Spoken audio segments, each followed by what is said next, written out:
Oh hey, if you are stuck at 95, you are probably making these 5 mistakes. Be sure to stay tuned to the end because the 5th mistake is the one that everybody makes. Okay, so we're gonna jump right in here and go into the first mistake somebody always makes if they're struggling to break 90. So it's getting the face too open in any part of their swing. So let's just talk about what an open club face is. First off, it could be an open face right at address. So as you can see, I can sometimes start with this face very open. Having the face open at address is one place that we do not want to have this club face open. Another place in the backswing that you do not want the club face to be open is at this halfway back position. If this toe is up or pointing up towards the sky, this is going to cause massive problems in your swing, really struggling with some big slices to the right. So we need to really make sure that at this halfway back position that club is at a nice 45-degree angle. Another position that we do not want to get into is at the top of the swing. If you are ever looking at your swing on film, we do not want to see that toe pointing way down.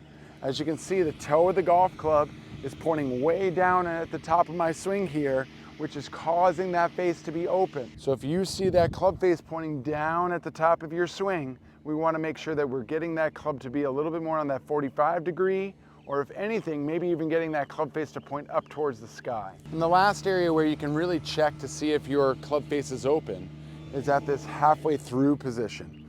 A lot of times people are holding the face open, either holding on too much with their grip and grip pressure and hanging on and seeing how that face points up towards the sky, or are we preventing the club from turning over? We typically see great players coming through and having this release position where the right hand is crossing over the left. We don't want to see that left hand is staying high above the right hand, which as you can see can keep the face very, very open. Another mistake that people tend to make a lot is this move in the backswing. I've seen a lot of people who struggle to break 90 having this big move with their right hip to the right.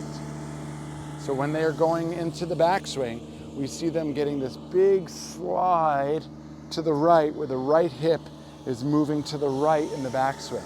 What we would much more prefer to see is this right hip moving backwards.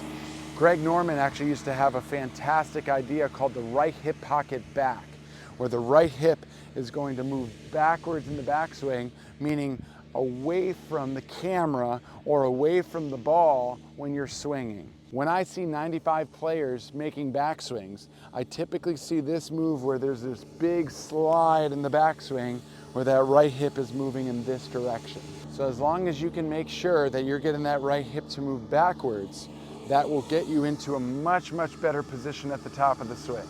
As you can see, and from the back view, if I get that right hip to slide backwards, you can see how that actually makes my club go up into the sky. If I get that right hip pocket to go back and move in this direction, you'll see that the golf club goes a little bit more around my body, which gets that club to be a lot more on plane. On plane being on this 45-degree angle, avoiding this very vertical backswing that happens when that right hip moves this way. The third thing I want to talk to you about is foot flares. Foot flares is how you start at the beginning of your swing. Can you see how I have both of my feet very, very square at the start of my swing here? My feet being very, very perpendicular to my target line is something we very rarely see with tour players. We will usually see some type of foot flare at their setup. So their right foot having maybe 10 degrees of flare, and the left foot having up to sometimes even 45 degrees of flare, where that foot is being pointed out and not being perpendicular to the target line. So as you can see, what happens is that when my feet get a little bit more flared out like this, I can actually get a lot more mobility in my hips as I turn back and turn through. If I get my feet too squared up, I get my hips very much locked into place and I can't turn my hips as much. So one mistake people that are struggling to break 90 are having is they don't have any foot flares. So I would highly recommend trying out that right foot being about 10 degrees of flare, and then that left foot maybe even up to 45 degrees of flare. The fourth thing that I want to talk to you about is how much width you get in your backswing. A lot of people tend to collapse down early in their backswing, where their arms and their wrists and their club is being pulled up very narrow. As you can see how close my hands are to my body as I'm taking the club back here. So what I would love for people that are trying to break 90 to think about is that their hands and their chest, maintaining this little distance here between the chest and the hands as they're working backwards. So into their backswing, I want them to feel like they're getting a lot of width, like they're reaching out and getting that club to be as far out to the right side as they can, if you're a right-handed golfer, and feeling that club really reaching out as we're taking this backswing. The more that you can get that width in the backswing, you're gonna set yourself up for a much better downswing. And then finally, the fifth mistake I see most golfers who struggle to break 90 do is they do not have a great finish. They do not have a great finish. If you look on the cover of golf magazines, we always see that finish where they're coming through to that nice full finish where the whole chest is pointing out to where they want to go. Everything's lined up onto their left side and the right toe is a tippy toe on the follow through. So we need to make sure that we are coming through to that nice, awesome finish. A lot of times people get so stressed about the moment of impact that they get so stressed about hitting the shot here that they kind of just hit the shot and then just kind of quit on the follow through.